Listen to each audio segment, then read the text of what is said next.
We begin in the northern Iraqi city of Kirkuk, where for a second day security forces have been battling dozens of militants from the Islamic State group who infiltrated that city and launched their attack at precisely the moment attentions were focused 170 kilometers away on the city of Mosul. Well, officials in Kirkuk say that at least 80 people, most of them Iraqi soldiers, have been killed during these past 2 days of violence. 48 jihadist attackers are also reported to have been killed and several others injured. The Iraqi Prime Minister Haider al-Abadi, meanwhile, says that reinforcements are being sent to Kirkuk. France 24's Adam Pletz was in the area earlier on today. He brings us the latest.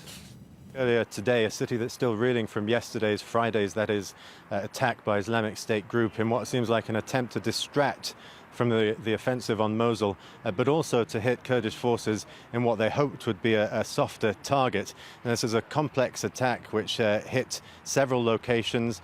48 members of Islamic State group were killed and some 10 members of the Kurdish security forces. Now, we met with the second highest ranking member of the Peshmerga in the Kirkuk area, who showed us around one of the locations that had been hit. That's a Kurdish security forces base, and it was still very fresh from the fight, to quite disturbing sights. They had actually placed the body of one of the Islamic State group fighters who blew himself up with a suicide vest. They had placed that in a bin, and you could still hear fighting in the distance some 5 kilometers away from us, which we were told were isolated members of Islamic State group cells that they had pinned down and were now pursuing.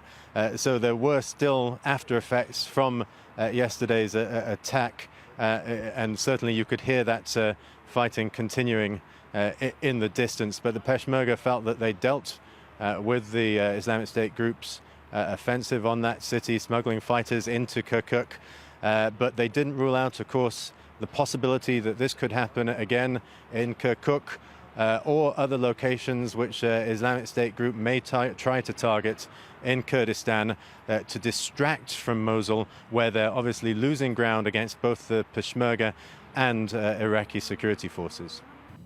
That was France 24's Adam Pletz reporting from Erbil in northern Iraq. Well, meanwhile,